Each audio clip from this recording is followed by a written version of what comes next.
Hai, selamat datang di channel Movie Freak. Alur film kali ini berjudul Journey to the Center of the Earth, dirilis tepat pada tahun 2008 dengan skor rating 5,8 di IMDb. Di film ini, salah satu tokoh utamanya diperankan oleh Brendan Fraser yang kalau kalian ingat dia juga berperan di film sequel The Mummy karena filmnya dulu sering diputar di televisi.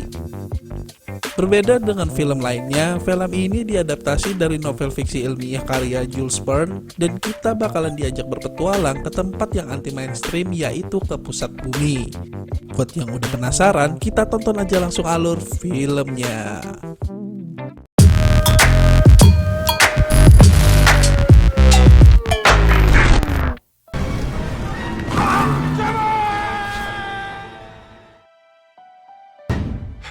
Film diawali dengan mimpi buruk seseorang yang bernama Trevor. Orang yang ada dalam mimpinya tadi adalah kakaknya yang bernama Max. Trevor dan Max merupakan peneliti berbagai hal tentang bentuk bumi dan strukturnya. Tetapi Max sudah dinyatakan hilang secara misterius saat melakukan penelitian 10 tahun yang lalu. Walau Trevor hanya hidup sendiri alias Jonas kayak lu, ternyata dia memiliki gelar profesor di bidang geologi. Saat dia selesai mengajar di universitasnya, Trevor mendapatkan kabar buruk. Laboratorium dia dan kakaknya akan segera ditutup karena dana penelitian mereka akan dicabut oleh pihak universitas. Selama ini, Trevor dan kakaknya sedang melakukan riset tentang teori retakan di beberapa gunung berapi. Tetapi dari 29 alat sensor yang mereka gunakan, hanya 3 yang aktif. Dan saat pemasangan tersebut jugalah si Max menghilang.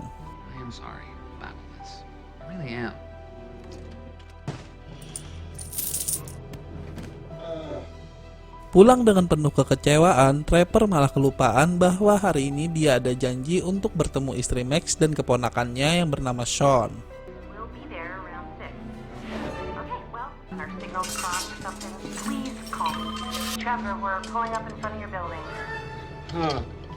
Istri Max yang sedang sibuk untuk mengurus pindahan rumah menitipkan Sean selama 10 hari dan juga istri Max memberikan Trevor sebuah kotak yang ternyata isinya adalah peninggalan dari barang-barang Max. Lalu saat Trevor membuka isi kotak peninggalan Max, dia menemukan beberapa barang-barang lamanya. This was your old man's PSP. Lalu juga ada sebuah buku favorit dari Max yang berjudul A Journey to the Center of the Earth. Saat Trevor membuka beberapa halaman buku tersebut, dia menemukan beberapa catatan yang ditinggalkan Max. Look out! Hey Sean, let's go check out my lab. Trevor pun pergi ke labnya bersama Sean dan dia mencoba mencocokkan data miliknya dengan catatan yang ada di buku Max. If the 753 right here was a 752, then they would be exactly the same. Ternyata buku catatan tersebut memiliki data keadaan yang persis sama dengan miliknya dan juga tanggal yang sama persis di saat hilangnya Max. These 4 little blips are your entire life's work. Three little blips. Lalu saat Sean melihat komputer, dia menyadari bahwa di peta mengeluarkan 4 sinyal aktif dari sensor penelitian Trevor.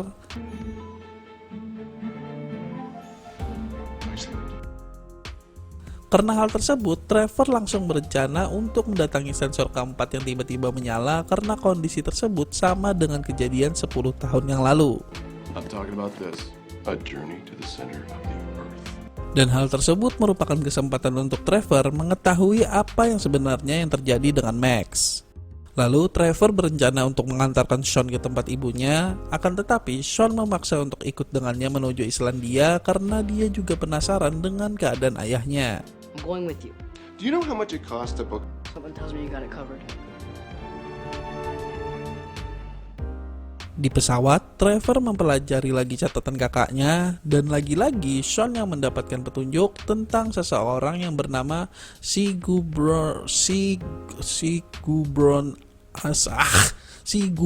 Asgeirsson. Susah banget bacanya anjir. It's right here. Read it down.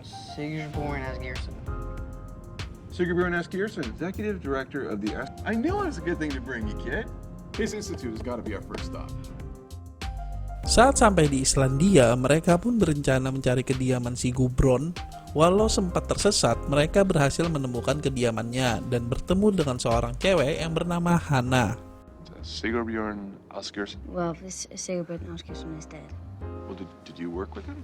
No, he was my father. Ternyata Hannah merupakan anak dari si Gudbrand, dan di sini Hannah menjelaskan bahwa ayah dan Max merupakan seorang Pernian. What's a Vernian? Someone that believes that the writings of Jules Verne were actual. My brother was no Vernian. Dengan bukti yang diperlihatkan Hannah bahwa Max juga seorang Pernian, barulah Trevor tahu bahwa kakaknya adalah orang yang percaya dengan buku fiksi ilmiah tersebut adalah fakta.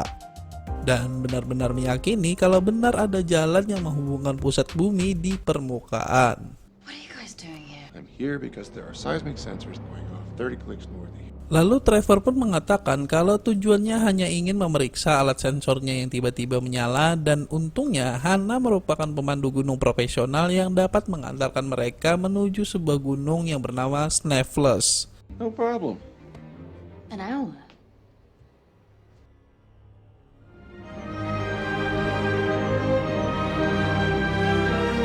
Pagi harinya mereka pun langsung ke titik lokasi sensornya berada. Di perjalanan, Trevor pun menjelaskan kalau lokasi gunung yang mereka tuju dipercaya merupakan gerbang menuju pusat bumi yang sama seperti ada di buku.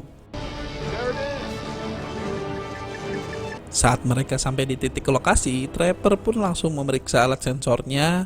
Akan tetapi mendadak cuaca mendung tanpa udan. Okay. You need to take cover. Come on. Uncle Trevor! Get in here!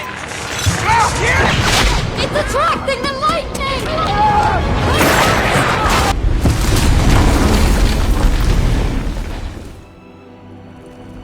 Trevor!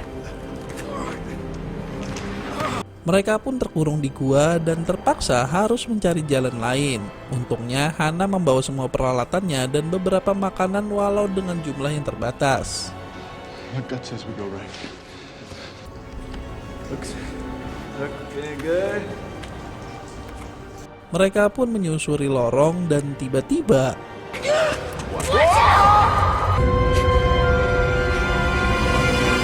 owe me one. lalu mereka mendapati sebuah pelang peringatan, dan menurut Hannah kemungkinan di bawah sana mereka akan menemukan tambang tua yang ditinggalkan dan kemungkinan besar ada jalan keluar. How deep do you think it is? Can you give me one of those flares? Saat Trevor ingin mencoba menghitung kedalaman menggunakan suar, mendadak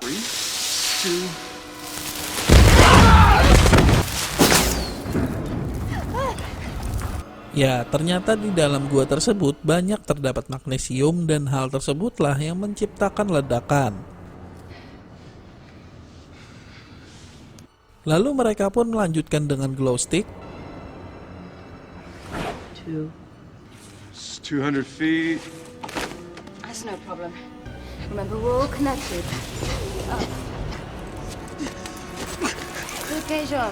Pelan-pelan mereka mulai turun menyusuri lubang tersebut, dan mendadak Trevor terpeleset sehingga dia pun membuat Hannah tertarik lagi ke atas.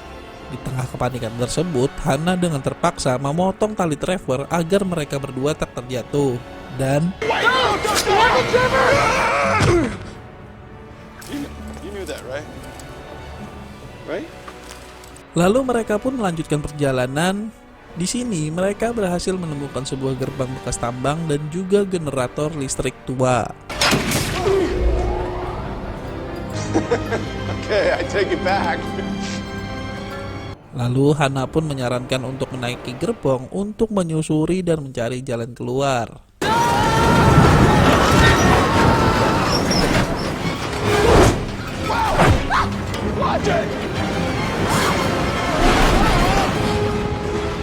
Dari kejauhan mereka melihat jalan rel yang rusak, lalu Hannah bukannya mengerem tapi malah menambah kecepatan gerbong. Dan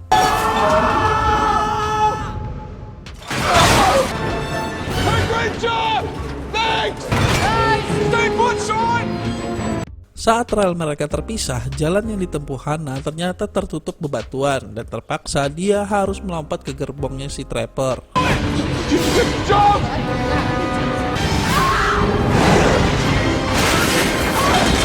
Tak lama kemudian, jalan milik Trevor pun juga buntu. I'm showing you the proper way to save someone's life.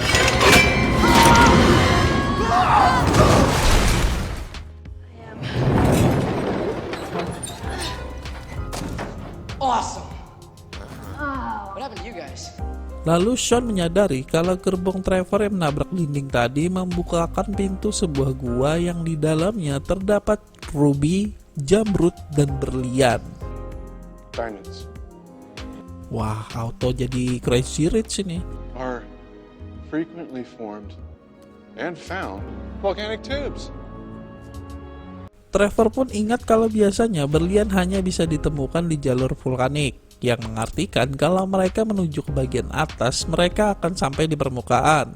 Akan tetapi mereka juga sadar bahwa mereka berdiri di atas lantai bebatuan yang sangat tipis, Maybe that's not what I think it is. sehingga bila ada perubahan berat bisa menimbulkan pecahnya lantai batu tersebut. Dan tak sengaja, Sean malah menjatuhkan berlian yang bekas dia ambil tadi. It's actually thicker than I thought. Mereka pun terjatuh, tapi karena dalamnya lubang tersebut, mereka pun sempat berdiskusi. We're still falling!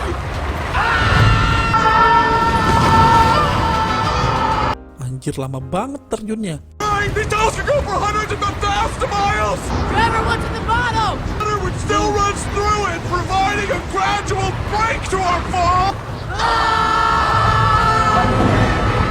Untungnya mereka mendarat di tempat yang penuh air sehingga mereka pun selamat.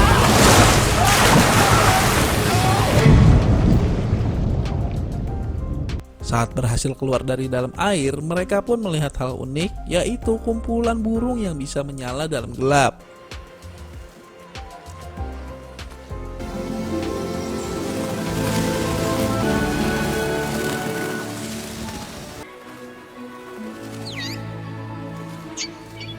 Lalu mereka pun mengikuti arah burung tersebut keluar dan mereka menemukan pemandangan yang luar biasa. Max was right! Di sepanjang perjalanan, mereka pun melihat beberapa lokasi dan makhluk hidup yang sesuai dengan yang ada di dalam buku. Sort of like humongous fungus. Lalu mereka juga menemukan sebuah rumah pohon dengan beberapa barang yang tertinggal dan Trevor mengetahui ternyata tempat ini pernah ditinggali oleh Max. It's my dad's. Lalu tak lama kemudian, Hannah menemukan sebuah kuburan di sebelah perairan yang mirip dengan pantai. Can I talk to you for a minute?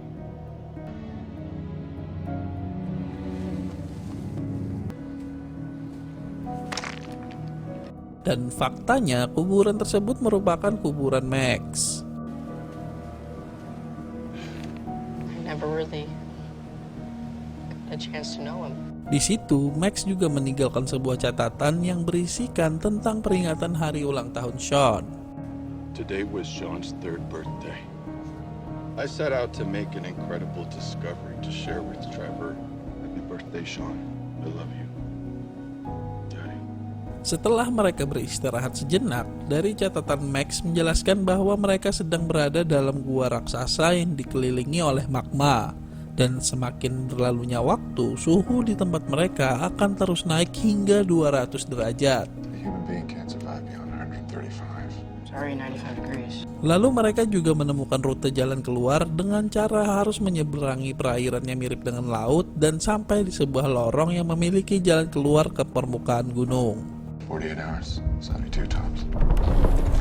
What is the fastest way to get across the ocean? Mereka pun mengikuti rencana yang sama dengan yang ada di buku, yaitu membuat sebuah rakit. Hey, you alright? Don't we need to set our mast? No, we don't need it. Saat mereka beristirahat sejenak, Trevor juga memberikan Sean sebuah kompas bekas peninggalan ayahnya dulu. Go!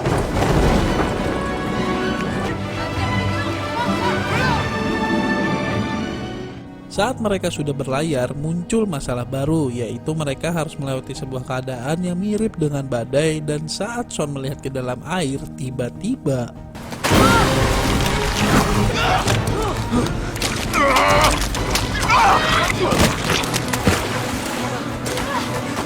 mereka mendadak diserang oleh ikan yang mirip dengan piranha, ditambah keluar sosok dinosaurus yang kalau gue cari di Google mirip-mirip jenis Thalassomedon. Dan dino tersebut hanya sedang memburu ikan-ikan. Dengan terpaksa mereka pun harus menghindari makhluk-makhluk tersebut dengan berbelok ke arah lain.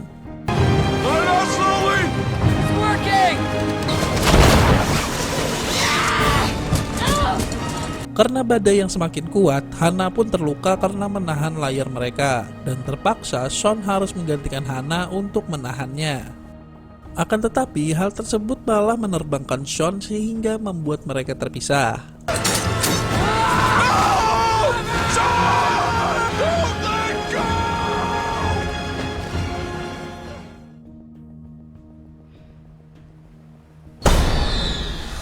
Saat sadar, Sean sudah berada di sebuah pesisir pantai, sedangkan Trevor dan Hana juga berhasil sampai ke daratan.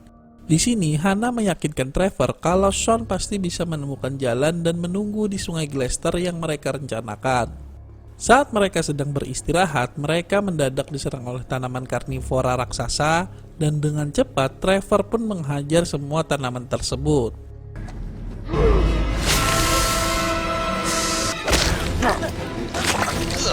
Rada-rada agak aneh ya gelut kok sama tanaman anjir.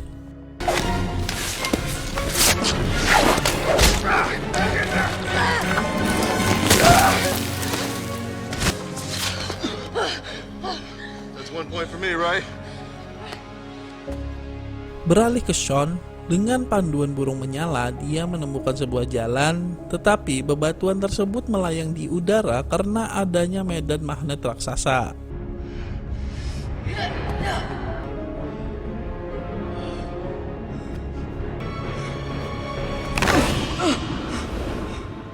Sean pun terpaksa melewati bebatuan tersebut, akan tetapi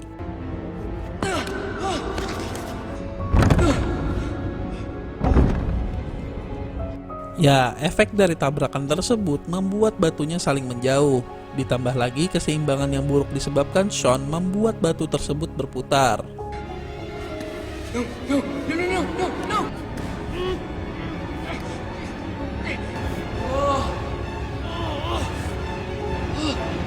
Beruntung, Sean berhasil mendekat ke tepian sehingga dia pun berhasil lolos.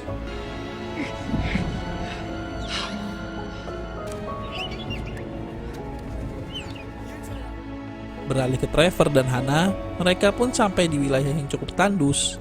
Di sini, Trevor memutuskan untuk mencari Sean hingga batas waktu habis dan menyuruh Hana untuk pergi duluan ke sungai.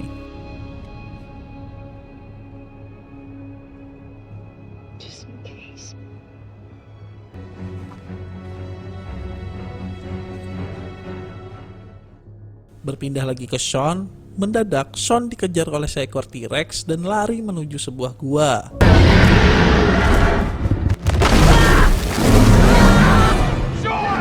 Mendengar keributan tersebut, Trevor yang berada di balik dinding pun langsung menjebol dinding gua tersebut.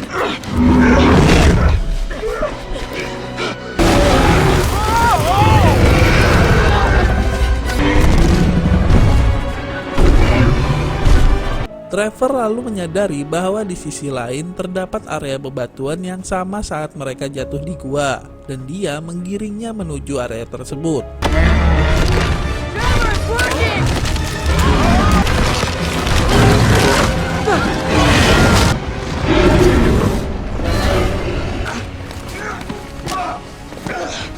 Setelah berhasil lolos, mereka pun langsung menuju sungai yang berisikan air mendidih, dan tak lama kemudian Hana pun datang dengan kapal dari tengkorak T-Rex.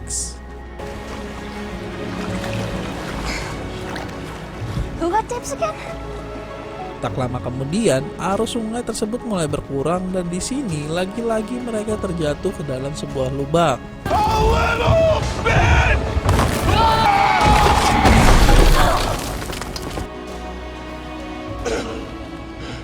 Bumpy! Rencana awal mereka naik ke atas dengan memanfaatkan uap air, tapi karena mereka terlambat memanfaatkan momen tersebut, kini justru hanya ada magma yang perlahan mendekati mereka. Setelah mengamati sekitar, ternyata di balik dinding di dekat mereka ada sebuah kumpulan air. Hey, that's magnesium. Guys, we're slipping. Flares, how many flares you got left? Karena dinding tersebut juga dipenuhi magnesium, Trapper pun berencana untuk meledakkan dinding tersebut. Dengan 3 suar yang tersisa, suar yang pertama gagal menyala karena dinding di dekat mereka terlalu basah. Dengan terpaksa, Trapper pun harus turun untuk meledakkan dinding tersebut.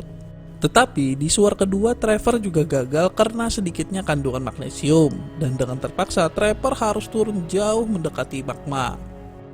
Saat Trevor turun, sayangnya kandungan magnesium justru ada di bagian seberang, sehingga Trevor pun terpaksa melempar suar tersebut.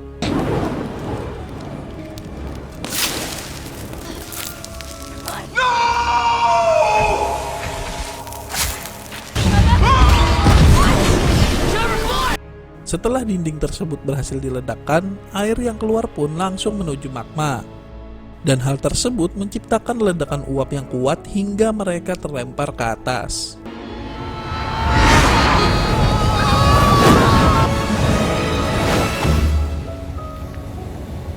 Ya, mereka pun berhasil ke permukaan dan mendarat tepat di perkebunan anggur.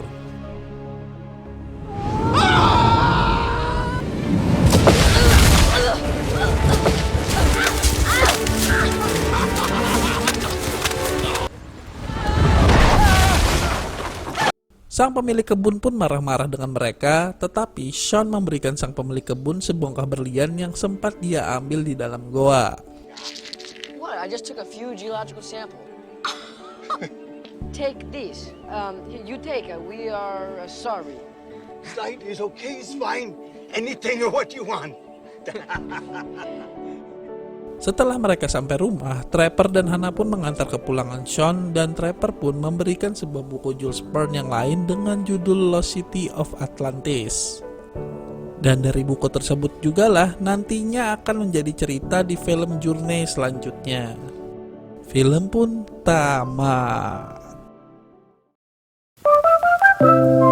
Ya, walaupun saat ini film ini itu kelihatan banget ya, efek visualnya itu terlihat kurang. Karena mengingat ini film tahun 2000-an, ya di masanya terlihat sangat wah. Tapi sejauh ini alur film yang disajikan cukup seru dan menegangkan. Di film ini seolah-olah memaksa kita untuk percaya bahwa beneran ada jalan menuju ke inti bumi. Serta mengeksplorasi daya hayal kita jika betul berada di tengah-tengah bumi. Dengan efek visual pemandangan yang tidak pernah kita bayangkan, ditambah dengan plot yang cukup rapi, penonton benar-benar dibuat untuk memperhatikan dan menunggu ketegangan berikutnya. Entah secara ilmiah perspektif ini betul atau tidak, tapi petualangan di film ini membuat gue berpikir kalau bumi dan alam semesta ini begitu sangat misterius dan hanya sedikit pengetahuan yang kita miliki. Untuk skor pribadi gue untuk film ini 8,5/10. Oke, like aja kalau suka, dislike kalau gak suka, yang penting di subscribe. Kita jumpa lagi di next video. Terima kasih. Capek ya. Ngopi dulu.